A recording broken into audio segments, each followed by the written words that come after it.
Thanks for joining us again on the Around the Maritime podcast, the official English language podcast of the Quebec Maritime Junior Hockey League, presented by Carlsberg. I'm Mavs Gillis. This week, we've got one of the best stories in the entire league.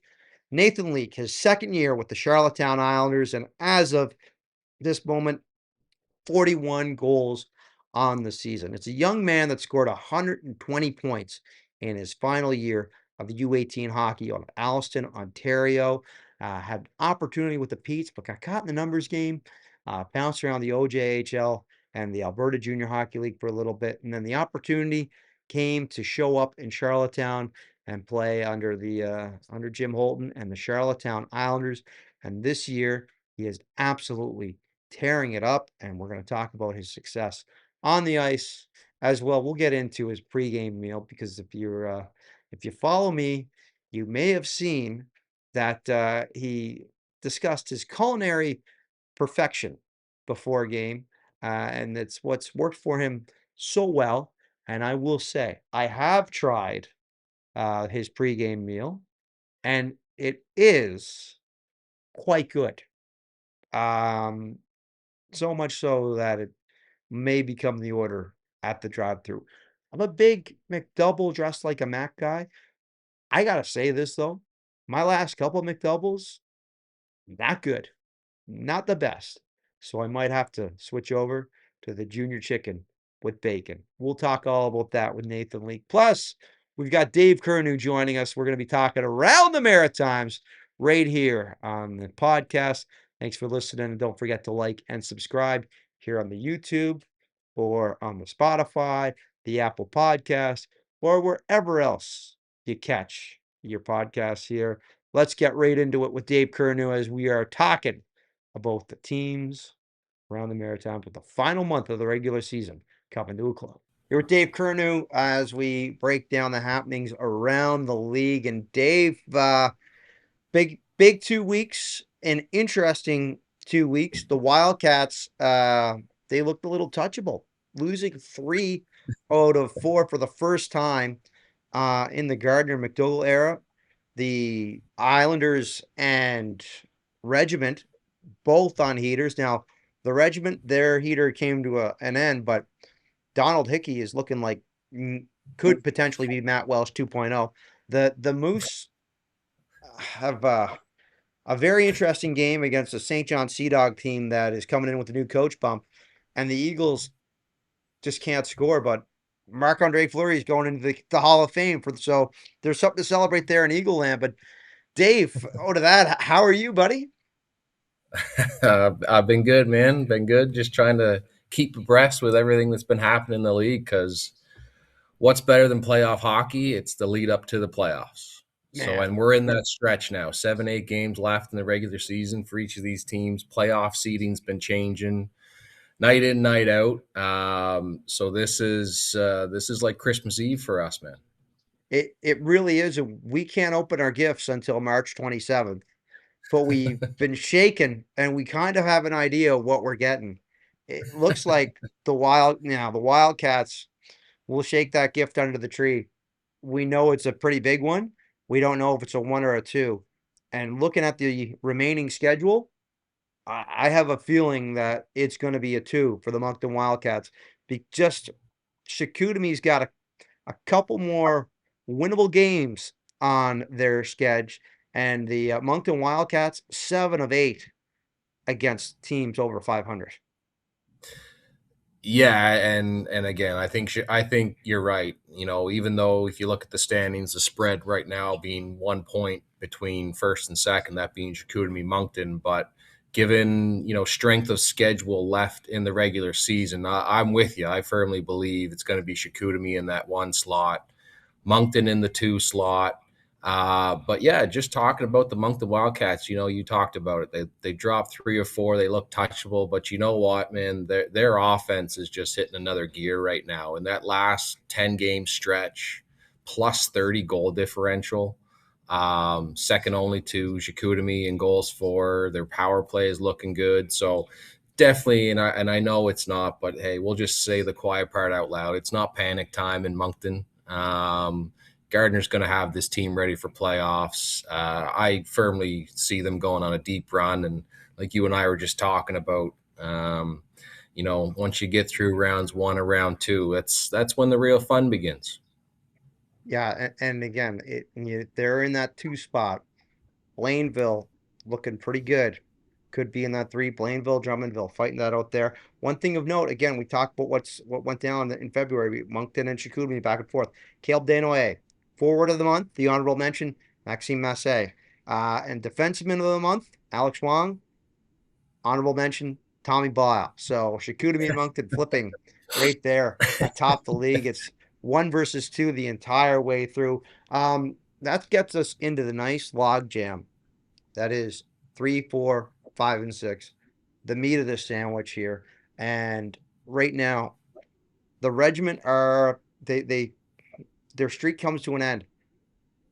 Newfoundland's going to be very interesting in the playoffs because they're so used to back-to-backs against teams and they're making adjustments against the same opponent in a quick transition.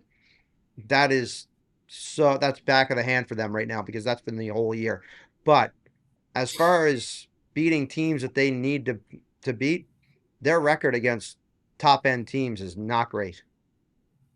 It's not great. And you look at the schedule they have to close out the season. So it's Val-d'Or, Rouen, Moncton, and Halifax. But I agree with you. This team is going to be a real tough out in the playoffs. I think to what you just talked about, I think Gordy Dwyer is really good at making those, adjustments that need to be made. And they do have the luxury of, the back-to-back sets with teams, especially when they go and visit in Newfoundland, playing the back-to-backs at the Mary Brown Center. But yeah, again, the other thing that I really like about the regiment right now is they're getting that secondary scoring, the depth. They're showing their depth down that roster because, hey, let's be honest, there's not too many teams in the queue that can really rely on depth scoring. And right now, the regiment is one of those teams, as is Moncton that we just talked about. But again, they're trying to chase down the Huskies for fifth. I think the regiment are pretty locked in that 6th spot. So, which I think right now would put them up against Sherbrooke, which wouldn't be an easy out either. So, I can't wait for the first round of the playoffs. Me too. Now, the other team that's on that heater is the Charlottetown Islanders, and Donald Hickey he had a dream that they were going to beat the Wildcats. And then not only did they win in a shootout, he goes out and has a shutout against them back-to-back nights. Charlottetown beats Blainville. This lineup of Ross Campbell, Nathan Leek, and Ivan Ryabkin has become an absolute godsend for this Jim Holton team. And their defense, they've been a team that the goal at the start of the year was to have home ice in that first round, and it looks like that is going to come to fruition. You think Newfoundland's a tough out? I think Charlottetown is an even tougher out. Yeah, and look who again. If everything stays the same as the standings are today, look who they have to play in the first round: the Cape Breton Eagles. Wow, you know what? The hockey circles that I hang out with up here in Cape Breton, guess which team they don't want to see in the first round? It's Jim Holton and the Charlottetown Islanders, because we all know Jim Holton teams come prepared and ready to work in the playoffs.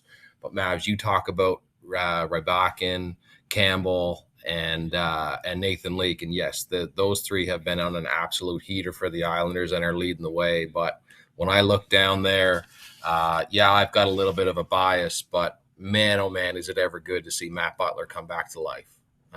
He has really been leading the charge offensively as well for that team. A 10-game point streak, 16 points in that streak. So, and then like you just said, right on top of all that, Donald Hickey looks like the Donald Hickey from the start of the season. Just so hard to beat. He's so dialed in, and he's given his team a chance to win every night. Donald Hickey, there's no nights off with Donald Hickey. And again, it's not hyperbole when I say that he is the first guy at the rink. He's beaten Hal who has worked at the Eastlink Center for years. He's knocking on the door first, and Oh, I his thought you meant the Halifax Mooseheads mascot. he's beating him to the ring too as well. Buddy, like I know this is a little inside baseball. When we have our catering at 4:30 at the Eastlink Center to get ready, Donald Hickey has already been warming up for 15 minutes right next to us down the line, and that is uh, I've been around the queue for a long time. The work ethic on him is unmatched. I have not seen someone prepare themselves for a game quite like Donald Hickey, and that type of again for him in his second year in the league, it speaks volumes. You talk about needing a wake up though. The Cape Breton Eagles offense, there's only, I'm going to bring up a slide right here because, Dave, if we take a look at the form of these teams going into, they're based off of their last 20 games. The Eagles have got a goals for of 49 to 72 in this stretch right now. The only team that scored fewer goals than the Eagles is Gatineau, and this is a team right that it felt like they finally were able to solve their offense and get things going back in the right way, but it has gone ice cold. Yeah, it's gone ice cold. The injury bug has been hitting the team. Not necessarily a big offensive weapon, but a guy like Caden Kelly's been out of the lineup for a little while. We've had the chance to see him on Eastlink a few times. I think he brings a lot of grit, sandpaper to that lineup, and he's showed some real leadership. L'Italien, Roman, I should specify which L'Italien. Roman is out. Elliott hasn't scored since January 30th, and that's a guy who, again, we talk about Donald Hickey coming starting the season on fire. Elliott L'Italien was scoring goals with less than a second left in regulation, and now he can't find the back of the net. Will Murphy's out again, not a huge offensive guy, but certainly provides some stability on the back end. But yeah, this Eagles team is hitting a rut at probably the wrong time. But the other thing too, if you want to put a positive spin on it, Jason Clark still likes the effort his team brings to the rink every night. He thinks that they're just sort of, on the wrong side of some bad luck games and some bounces that didn't go their way. But at the end of the day, their goaltending and defense was something that we praised and heralded about this team at the start of the year. And it's just kind of, I don't know. They got to figure it out because, like we've been talking about, right? The regular season's trickling down, and they're on a collision course to play the Islanders in the first round. And if they don't figure this out, it could be a short first round for them. What I think needs to be figured out for this Eagle team as well, and how many times have we said this? The Eagles need to figure out who's going to be their starting goaltender in the playoffs. Yeah, Because you have, yeah. and this is a tale as old as time because we have seen this uh, so many times play out in the last couple of years of who is going to be the man for Cape Breton in between the pipes. I mean, I go back to uh yeah, it's there's always been a 1A and a 1B or I don't even like using 1A 1B. I mean, Hamel and Toll have split this net fairly well. They have, and they've been very good. And hey, the Eagles are probably hoping or wishing that they could have a guy like a Marc-Andre Fleury step in between the pipes once again and don the Eagles jersey. But no, you're right. There's been some. The Eagles have traditionally had very good goalie tandems, and you're right. All season long, Hamel and Toll have been very good. Connor Toll was a very much a bright spot. I thought he's had a very good rookie season. Obviously, he's committed to NCAA for next year, and Hamel will age out.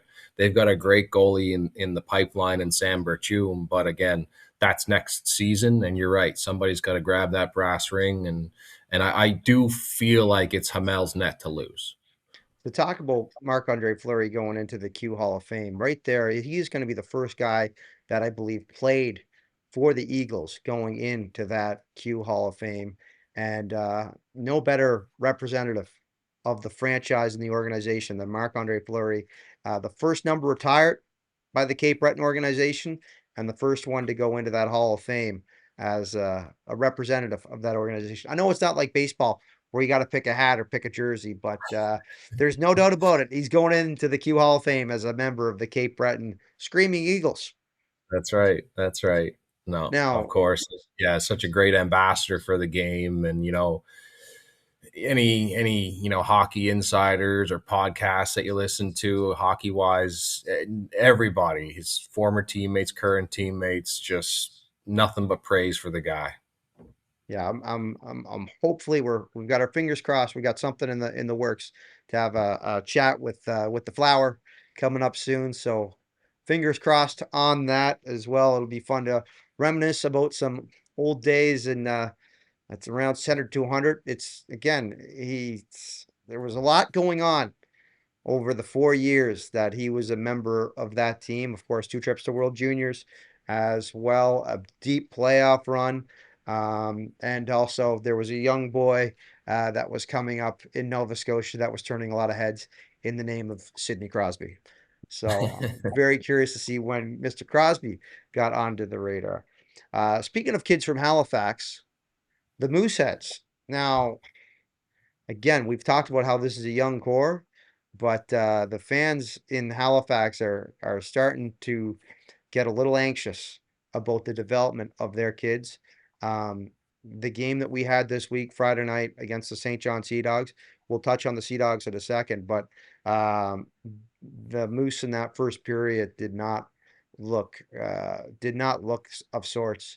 Um, they both goals that were allowed on Owen Brisson came off of several rebounds, and you could see his frustration boil over in the second period. They go the next night and pick up a big win, or 2 nights later, pick up a big win over the Quebec Rampart. But again, that was a game that was also a real strange game where Lincoln Waugh hopped in and went to defend Owen Brisson after Charlie Morrison, friend of the program, got tied up with them there.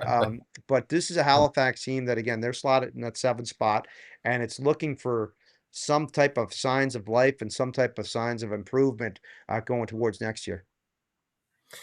Yeah, and you talked a bit about Brisson, and throughout the course of this year, you want to talk about somebody who they'd like to see a bit of consistency out of, especially heading into the playoffs. We've seen flashes of brilliance from Owen Brisson this season, but again, it has not been there. I would say probably at this stage of the season, the most consistent guy for the Mooseheads has been their star Russian Kulibiakin. Now, again, if you kind of take a smaller kind of window of the past few games, Quinn Kennedy's looked pretty good. Sean Carrier has looked pretty good. So there are signs of life in Halifax, but I would tend to agree with you that yes, we again knew going into the season this was going to be a young core, but a very good, capable core.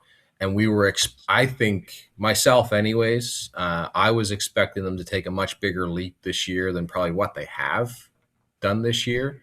So, yeah, it's, and you talk about, clearing the front of the net, playing hard defensively in your own zone, like a guy like Carlos Handel being out of the lineup, that certainly doesn't help the team. And I know Bent has been out of the lineup. So there's a bit of an offensive weapon you're missing as well. But yeah, and hey, maybe the Mooseheads did the Islanders and the Eagles just a little bit of a favor by taking the Ramparts to overtime. And Cool. That, you know what? That's a Rampart team again that is looking fairly dangerous, especially in the second half of the year. Top marks to Eric Bayou. They were a lottery team last year. Right now, middle of the pack, fighting for home ice in the first round here in the East, and they could also be, they're right in that middle of that logjam. I know we talk a lot about the teams around the Maritimes because that's the name of the program, but the Quebec Rampart, they're no slouches either. They will be a very tough out for whoever matches up against them.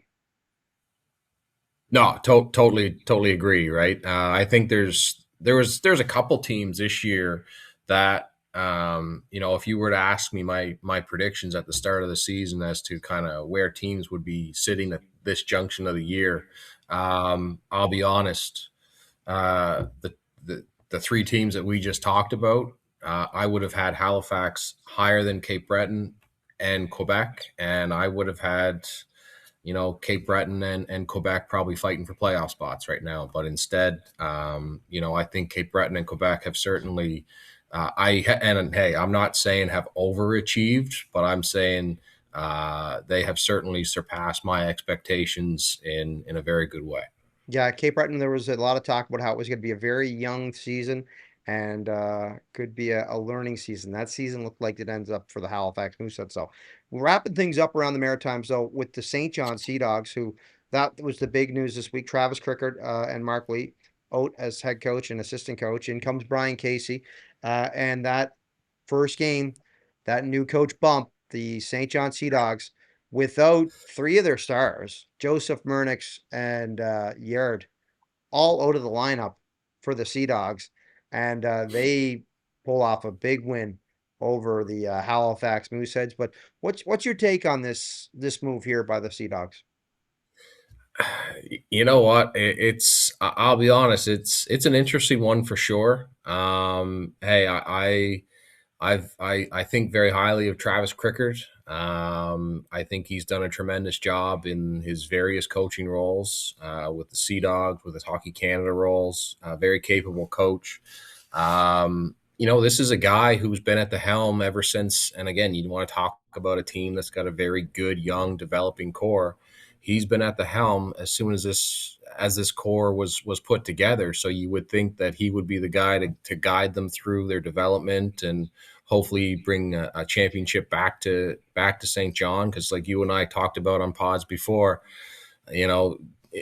my opinion, the Sea Dogs are like the London Knights of the Q in the sense that they are the one Q team, in my opinion, that know how to follow the junior hockey cycle. But getting back to it, yeah, this move is an interesting one. Whatever happened is yet to come out in public, or that I've heard of, anyways. And then, yeah, to bring Brian Casey in, a guy who, yeah, he's played in the Q. His kids have played in the Q. He's coach. He's won a championship with Saint FX. And then he was a coach GM in the Maritime Junior League with Fredericton. So no coaching experience in the Q. So I don't know. Interesting move. And yeah, of course, maybe sometimes a team, hey, it happens at every level of hockey. Maybe sometimes a team just needs a new voice in the dressing room. Talk about a new voice. Let's talk about potential of interleague play. Comes out that I believe it was Merrick with the tweet saying that there's potential that Guelph and Kitchener could end up playing games next year against Moncton and Halifax.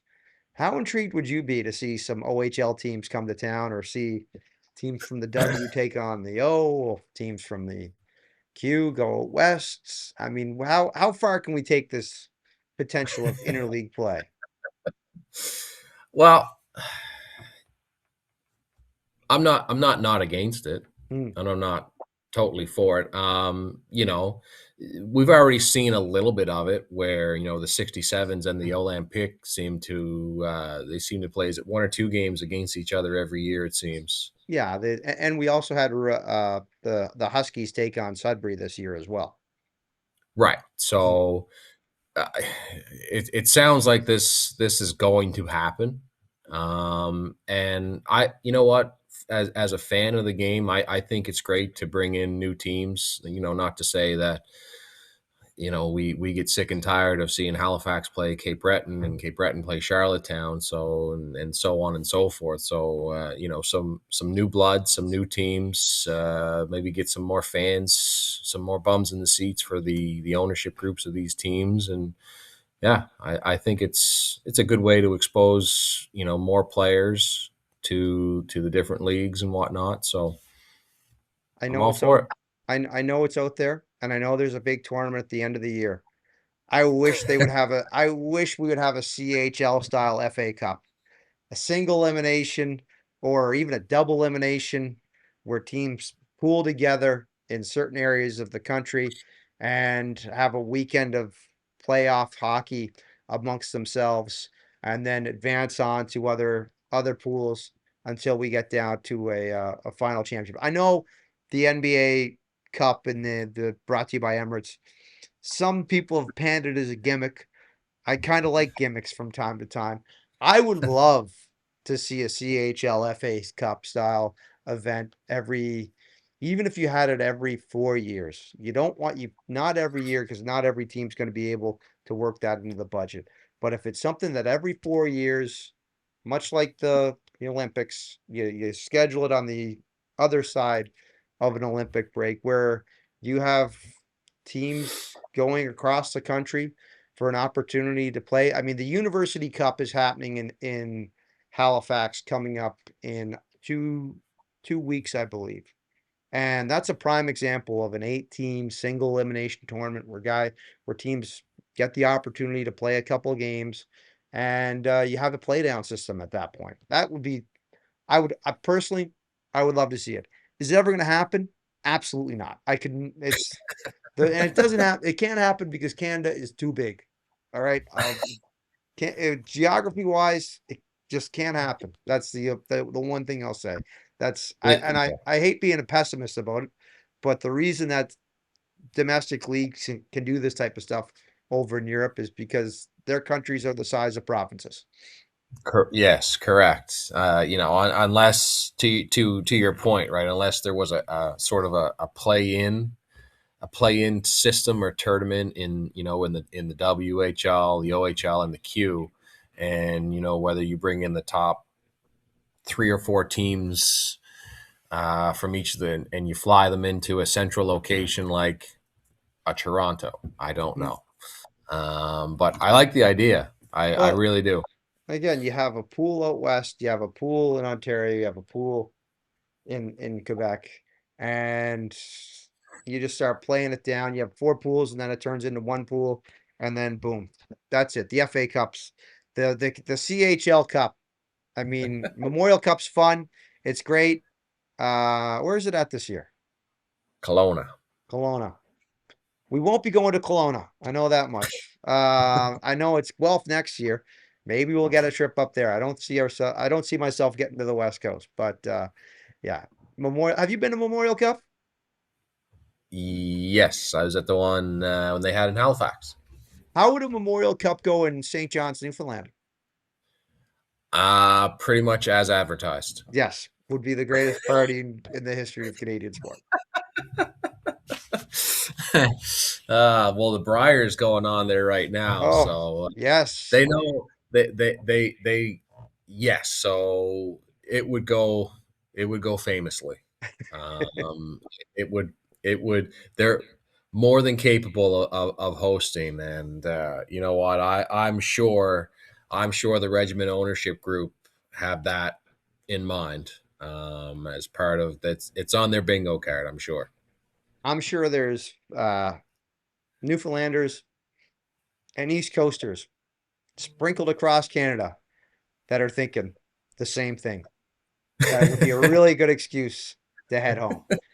There you Dave, we're go. gonna go home now. That's the go home. Thanks again for popping on, and we see you in, I believe, end of the season, March 20th. We got Eagles and Sea Dogs. Could be Yep. flexed out to Islanders, Wildcats. We're still not sure, but I'm pretty sure it's looking like we're going to be at Center 200 on the 20th. Awesome. For the last regular season game before the real season begins. Before it all begins again. Hey, we're going to talk quickly about Eastlink Wireless, and it's the most affordable mobile plans for family. Plans start at $30 a month, and that is something that gets everybody on board to share your data. You're able to change your plans anytime you want. Pick the plan you want. And again, plans start at $30 a month. I've got 4 on my plan right now, and it's perfect for the family all under one bill. Makes things nice, easy, and convenient. We save a ton of money. You can bring your own phone. You can buy a new phone. Speaking of phones, S26 Ultra has dropped, and that is coming out shortly. And again, you know how I'm a big Android guy.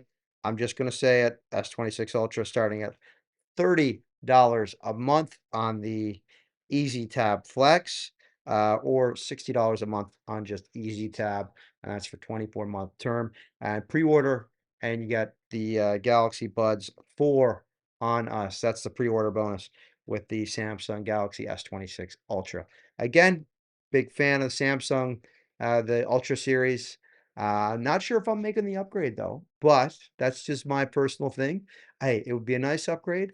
I'm a big fan of my phone right now though. So again, I got to look at the I'm a techie guy. I got to look at what the changes are for cameras. I might be holding out for the S27 Ultra, see what happens there. But if I was to change, man, that's a great deal on that S26 Ultra.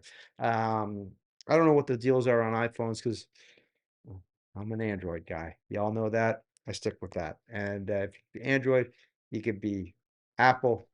Either way, you can be under the Eastlink wireless plan with the family plan starting at $30 a month. 1-888-345-1111 at eastlink.ca or visit us in store today. Eastlink, a proudly Atlantic Canadian company. On the podcast, Nathan Leek joining me at this time. One of the best stories on the year here in the queue. But Nathan, first off, 6 in a row for the Charlottetown Islanders. Buddy, what has been working so well for this team right here? Yeah, I think we finally have, gained that composure that we had at the start of the year. We've got our confidence back, and I think a lot of it comes back to the month of February. We had a lot of practice time. We settled down the schedule a little bit, and we were able to pick a thing part that we didn't like, and you can definitely tell that there's a lot more buy in the system, and I think that practice time really was able to let us get back to our true roots. And then I think guys are starting to know the role and really stepping up in a great way. Also, I mean, you got a new line mate in Ivan Ryabkin. What's his skill level like compared to some guys you've played with in the past? Yeah, I mean, just amazing, and you can tell it right away. Super smart, intelligent player. It's like playing chess, and the other person knows the move before you even you place the piece, right? He just finds you, and it's been great. Just picking his brain. Because he loves the game as much as any one of us do, and it's been honestly phenomenal. It's been great. Man, the story for you, we're gonna get into your 41 goals right now, but I wanna go back to where'd your love of hockey start? What's your first memories with the game? Yeah, I think it was early mornings all the way back in small town Ontario called Thornton. I remember it was the pretty early mornings, the 7 a.m. skates where you're waking up and your parents are getting you dressed at home and driving you just so they can make it there and tie your skates and so you can get on the ice and yeah, no, that's where the love came.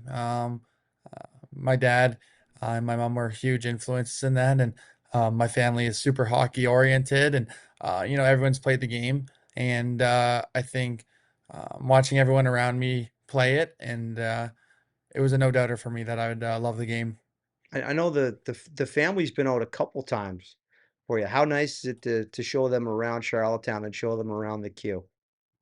Yeah, no, it's been super nice. It's something that I really take pride in is Charlottetown being my second home, and um, it's such a lovely spot. There's scenery in the summertime and the wintertime, and they see it at both, and it's been really nice. It's been really nice, and luckily, my dad's been able to come out to the Quebec trip, so he's been to Val d'Or.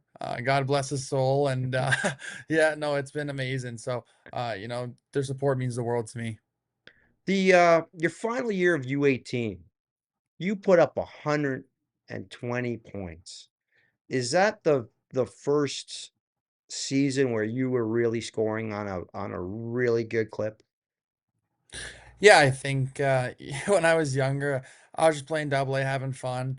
It's one of those things where you don't really, look at the stats. You don't really have somewhere where you can go and look at the stats. You're just kind of having fun and playing with your buddies. And then over COVID, I knew that I could make the jump. The Barrie Triple A team before me was very strong, so it was very tough to, make that team. And um, going into COVID, I just, worked my tail off. I think I had two sets of weights in my basement. It was a 20-pound set of dumbbells and a 10-pound set of dumbbells. And, I just got to work with them and, I shot pucks every day. And then I made that U18 team that first year. cool story about that is Kevin Thompson was my coach. Him and my GM Kathleen McMillan. Um, we I was skating with them all summer long, and they would just wouldn't tell me that they're gonna sign me, so they just kept letting me on. They said, you know what, you come to tryouts, I think you got a great shot. And and then first tryout comes along, and I'm heading to the parking lot about to leave, and um, Coach Kevin comes over and he goes, "Hey, you got a second? I think we'd like to sign you." And I remember running to the truck, and I opened the truck door. I looked to my dad and I said, "They want to sign me. Like, can we do this?" And he goes, "Can we do this? Are you kidding me? Of course we can."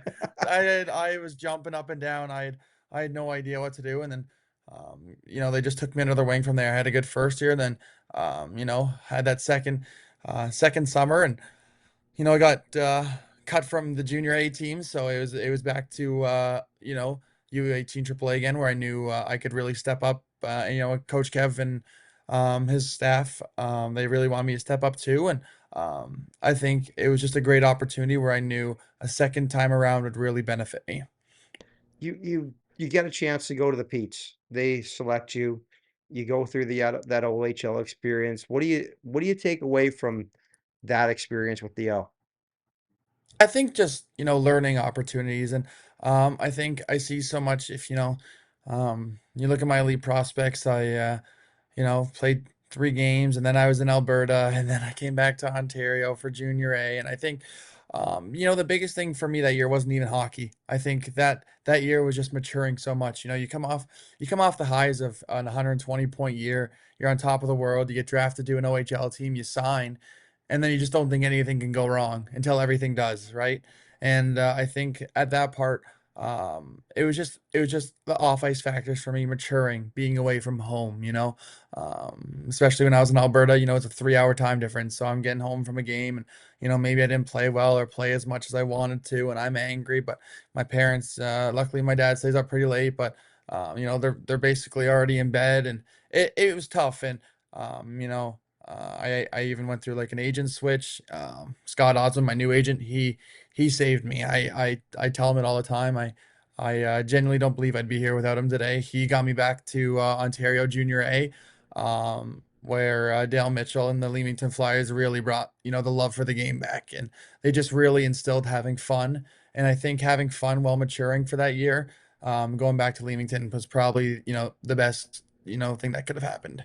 Nathan, it's hard for me to imagine you not having fun because we've had a lot of cool chats on the bench, and the smile on your face is sometimes it's hard to get off with a sandblaster. What how working through that, how tough was it, and what did you find to get yourself back into the game? I know you give your credit to your agent, but how did you when did you find your love back for it? Yeah, and I give all the credit to Dale Mitchell and Justin Schultz out in Leamington Flyers. They just insisted having so much fun. Dale went as far as possible in major junior, and he had a great pro career, and he just brought the love back for my game. We had 2 ice sessions a day, and he would compete in drills with us. He would do drills with us. He'd be going on 2-on-ones with us, and we'd have great conversations after. And yeah, no, it was amazing. I think really when that happened, I knew that the love of the game was back. When the ups and downs of the game can really get to you. And I think finally when I got to Leamington with Dale, he really flipped the script, and I knew I still loved the game. Well, your love of the game gets you out to the East Coast. How did that opportunity present itself for you to come to the Charlottetown Islanders? Yeah, so I had a really good summer. I was uh, on the phone lots with the Petes, and obviously wanted to crack a roster spot because at this time, college wasn't a thing anymore. I was thinking, all right, I got to make this team this year, have a good year, and hopefully do something with it. And I went to Pete's camp, and it didn't work out as planned. They went really young. Has they had a big turnover from winning the championship a couple years prior, and yeah, there I knew that I had a huge summer and I could really step up it in a major junior level. A couple calls later, Scotty was able to to get Scotty, I call my agent, of course. I was able to get in contact with Rob Ridgely, the Ontario scout for the Islanders, where Rob was able to do a little bit of film and then send it on to Jim. And about 3 or 4 days later, I was packing my bags and heading out to the East Coast, driving my dad. That's like we have seen so many times where the Islanders have brought in Ontario Junior A guys and guys that got caught in a numbers game in the OHL and to have success. And I know it's been a formula with the Islanders. Your first conversations with Jim Holton, what was the tone and what was expected?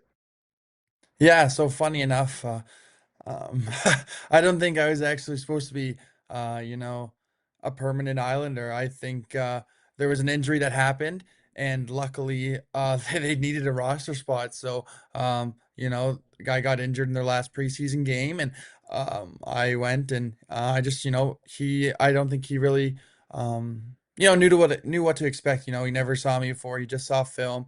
I don't blame him. And just a kid from Ontario that was playing junior A the year before, and he just said, "Give it your all."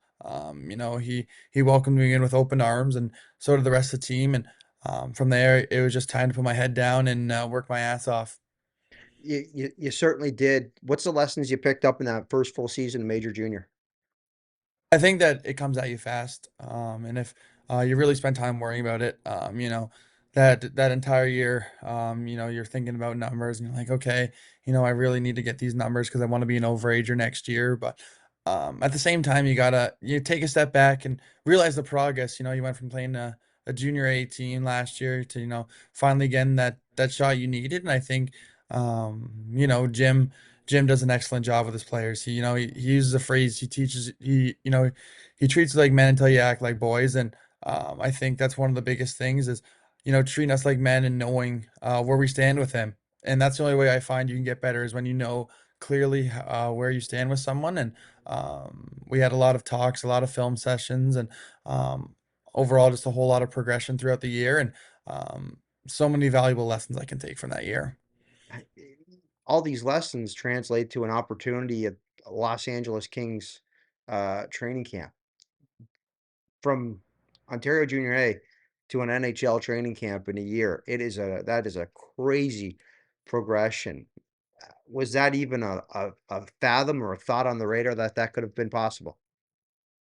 I was hoping I got out of the gate pretty hot. I think I, 3 or 4 goals in my first couple games, and I remember calling my agent. I was like, you know what, I'm gonna pop 20, and we're gonna get a camp. And he goes, he says, you pop 20 and I'll try my damnedest to help you. And, I got pretty close. I got to, I think, 18 goals. And, I just, by Jim teaching me how to play the right way, I was defensively sound and, I played 200 games, what pro teams are looking for. Obviously, the production was a little less than probably what, most guys would see going to a pro camp. But, yeah, my agent was able to, get in touch with the LA Kings. They did a lot of homework and a lot of video, and yeah, I was on a flight to LA within a couple months. So So Los Angeles Kings camp, what do you take away from that, and what's your impressions of being on the ice with those guys? yeah, I think just the matter of being a pro, the responsibilities that it take, um, you know, just being around the NHL guys. They're still training there, so I think one of my coolest memories is there's a big circle table, in their dining room, and one morning Drew Doughty's just coming in for breakfast, sitting with the boys, just talking with us like we're just anyone else. And I think, you're surrounded by great talent. 3 of the guys that I just went to camp with just made their NHL debuts last night, um, and you just know that there's going to be a lot of stars in this room. So I think going into it, just knowing that if you're giving it 100% and you're leaving every day tired and um, you're giving it your all, and you're going to learn a lot and benefit from it. Talking Eastlink, we've got the playoffs upcoming here in both, well, the Q, the NHL, the NBA, March Madness, AHL. I don't know if we cover it. I don't know if there's going to be any AHL. They might have it on RDS. Who knows? But look, if you want to get and ensure you got all your sports channels with us, Get the Basics and now includes the Prime Sports Packs, and that gets you your Golf Channel, Sportsnet, and TSN package, and you're on that TiVo stream, so you're able to take those channels on the go with you, so you never miss a minute. I have been using the TiVo stream quite a bit as of late. It was perfect for the Olympics. I'll say that. I was able to use that quite well as we were jet setting across Summerside after the gold medal game on our way, and we put the post game ceremonies on the phone as we were getting out of Summerside and on our way back to Halifax on a sunny Sunday afternoon. But again, that's the TiVo stream advantage right there. Take the channels with you on the go. Give us a call, 1-888-345-1111. Visit eastlink.ca or stop into the stores and they'll be able to hook you up. Make sure you don't miss a minute of the action. Well, so we've talked about your COVID where you had two sets of dumbbells down in your room and you're going tens and 20s all day. Then you bust your ass to get yourself ready for an OHL camp. It translates into this Q opportunity where you go to the Kings. The work doesn't stop. Talk about the work you put in this off season because it is the results have certainly been showing. Yeah, I give a huge credit to my trainers. Dave Blaze with he's my trainer. He's my strength and conditioning coach. He put me in the NHL AHL group right away, and that just really speaks volumes to what he thought about me.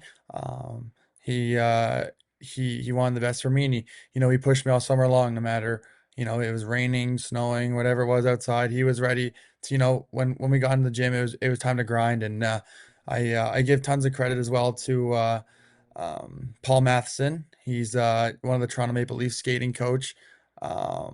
Leland Langley. He works with Cortex. He's a development coach, and then with that NTR system, there's a guy by the name of Zach, and he really runs this NTR little 3-on-3 rink like it's professional. And I bug these guys a lot, so I think in the future, if I make some money, I'm really gonna have to pay some of them back. But yeah, I give all my credit to them, and yeah, it's been amazing. When you talk about bugging guys and like how like I know you you love to talk, Nathan. How much do you love just talking the game and finding out what you can from people at a different level and taking little tidbits from conversations? Just so much. I mean, I just love the idea of getting better, and maybe you don't score on this opportunity, so maybe take a look at it at this perspective, and next time this is how you can do it. I think that's such a powerful position with this day and age of getting so many opinions. And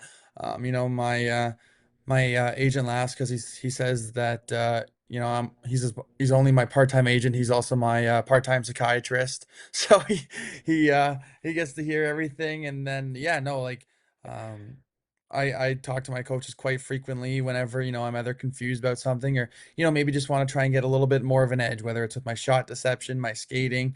They're always up for doing video sessions, even though we're a couple provinces away. And I'm always thankful and super grateful for them putting up with me. It's important to have a part-time psychiatrist. My producer, Matt Morris, is my part-time psychiatrist, so I could completely appreciate that, Nathan. This season, is there a point where you've done all the work? Is there a point where you realize that something special is going on? Yeah, I think coming into the season, you come into training camp, we had four overagers at the time. And I think one of the main things is, showing how much I improved in the off season, and, making that starting lineup for, game one. And I luckily did, and I scored in that first game. And after that, it was kind of what can I do to, keep going and stay in this lineup, because four overagers, you can only have three, and it's a pretty competitive business once you get to, that overage eligibility. And luckily, pucks were going in the net early, and I think I had 9 goals in 9 games. I think right from there, I knew that this could be a good year for me, and a year that I take significant steps. You had a 4-goal game. I mean, not there's yourself and Maxime Massé are the guys that have had 4-goal games. I think there might be one more. What was working for you that day in Halifax? Yeah, I think it was Ivan's. One of his first couple games, and we've been working on the power play a lot, prior to that game and prior to um, you know, being ready for all this. And we were working on certain plays, and we were able to, use them against Halifax. And I like to say that I was just Zach Hyman that night. He put the puck on my stick, and I was just in the blue paint, like a backboard, putting it in the net. But we work really well together, and I think that's a big thing. Whether you're picking up 4 assists or 4 goals, I think it comes from the secondary assist all the way to goal. It comes from everyone. So um, you know, he's been an unreal addition, and yeah, I'm super thankful. Again, when we're at the Eastlink Center, we're getting ready for the games, and it's you and Jude Heron all the time. And and who else is out there with you? Anyone else or for Used to be Rooch, but okay, not anymore. yes, Rooch would always be there too. We'd always there'd be the three is out there, and now you and Jude are again. I think I'm worried you're going to need Tommy John surgery with the velocity you throw that puck towards the net. Let's talk about the baseball because I heard you got out and a lot of ball, but also just going out and having fun like a kid with some teams out there. How much has baseball kind of helped your development? Yeah, I gave a lot of shout out to my baseball coach, Jamie Cummins, and he's been with me for the last 4 or 5 years now, and he just uses it as a place to get away from hockey. And I think it's really important that I have two separate friend groups, right? I have a summer friend group for hockey, and then I have a summer friend group for baseball. That I don't see for 9 or 10 months. Some of my closest friends, um, they're on that baseball team, and I think that's just my takeaway. Just going to the ballpark, whether I'm even playing because I might be a little tired from training that day or whatever. Just, going there and talking with the boys and just having a good time for a couple hours to, take the mind away from everything. When you're what position you playing in ball? Pitcher and third base. Okay, so you're on the mound and you're over on the corner as well. So what are you throwing? What's your junk and what's your pitches? Yeah, so I got a fastball. The top I've reached out on that was 89, and then I got a curveball. I got a bit of a slider, and then I got a change up, but that's still a work in progress. That's if the elbow can handle all the pronation. How much were you pushing to get that to 90 from the Oh, 89? my buddy played Division 1 baseball. One of the guys on my team, Hayden Norman, and my shoulders were bruised the next day from velo slaps, and I was just pushing. We were in the middle of a bullpen. Funny enough, it was getting ready for a game. We were just trying to see how my velocity was, and it was there. I just couldn't do it, and man, that sticks with me to this day. To this day, I don't know if I'll ever get over it. Well, you're honest. I got to say that you're honest. You just said 89. You didn't push it to say 90, so I appreciate the honesty. The honesty as well on your nutrition, Nathan. Um, Oh, we'll just talk about your pregame meal. We had a postgame interview. It got about 100,000 views on the old Instagram. Your Tell the folks your pregame meal and how long yeah. have you been having this?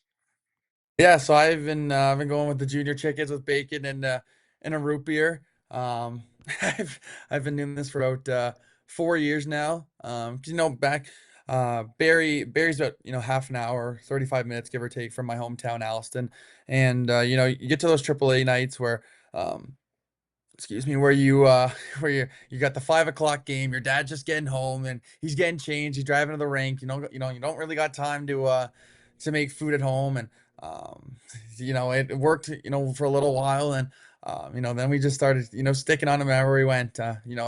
We'd start looking for McDonald's whenever we knew that, the hotels we were staying at tournaments. We were seeing, how close the closest McDonald's were to the rinks. So it's been working, so I guess don't break it quite yet. You cannot change it. In fact, I'm looking at changing my order because I'm usually a McDouble with the Mac, dressed like a Mac kind of guy. My last couple of McDoubles have been terrible. So I've had the junior chicken with bacon, and I think that's going to be where I'm going. That's a great snack. I love it. Um, Other thing I got to ask you about now, because every kid that grows up, watches the Mighty Ducks. What was it like to play a game in the Mighty Duck uniforms this year? Yeah, it was real cool. It was really, really cool. I think that was, I'm pretty sure, 90s night. Hmm. So we got out for the warm up. They were pumping, the 90s tunes. And, I probably only know about half of them, but I was still, bobbing my head a little bit. And, it was really cool. I think, I got into it with taping my stick a little, a little more funky than usual. Butler and Shields, they used the good old wooden twigs. Surprised I didn't get splinters from them. I think it was either Butler or Shields actually broke the stick in warm up. So, I mean, it looked like basically a sword with how thick that wood was. And it was just a surreal moment. You always watch it as a kid, and just so lucky to use it. Yeah, the wood sticks, they're pretty they've got a little bit more weight to them than the graphite and space age technology you're using now. Yeah, I don't know if I'd have 10 with wood sticks. I can't even lie to you. 41 right now. Um, there's of course there's a big 5-0 that's 9 away, but I'd like to know what's your goals for the rest of the year? Yeah, I think coming into this year after started with the hot stick. I obviously want a 40 in mind, and I think coming into the year, my goal is kind of go game by game. But overall, you always have goals. You always want to go game by game, but you always have grand scheme goals. I think coming in here, I wanted about 40 goals and 80 points, and I think I'm right on that. And I'm just I'm really happy to get that 40 now, and just itching closer to that second goal. If it happens, that's amazing. If it doesn't, and I still had a great year. So anything close to that, I'll be happy with. Um, we talked about how you went into that OHL camp saying college is not an option. College is an option now, and Ferris State is where you're headed. What was it that kind of drew you to that program? I think guys, they think, oh, let me go to this big program. Let me go to this big program. You know, I'm gonna go to the NHL if I go here. Or I'm not gonna go to the NHL if I go here. And I think, uh, you really want somewhere that, feels like a family to you, and you want to go somewhere that, they want you. But, I'd look at it as, maybe a school would call me once a week that was bigger, but these guys would show up, to our games, talk to me after the games, then message me after. And then, you know, you just have I think you got to realize guys got to play too, right? And I think there's something to be said about that. Whether you're going into your first year playing in the top six, or you're going to your first year trying to make the lineup. I think that does a lot to your mentality, and just because it's a bit of a smaller school, everyone signs NHL contracts because there's always scouts everywhere. That's scouts find the players, so I don't think you know you have to go to the Big Ten school or the school that's offering the most money. I think I take a lot of pride in people that from life lessons that I've learned in junior hockey. I think you really take pride in relationships that um, really take time and quality. And these guys reach out to me all the time. If I text them, they're responding within 5 to 10 minutes, and they're text me Merry Christmas and stuff like that. And I think it's already just built this camaraderie that I'm so excited to join next year.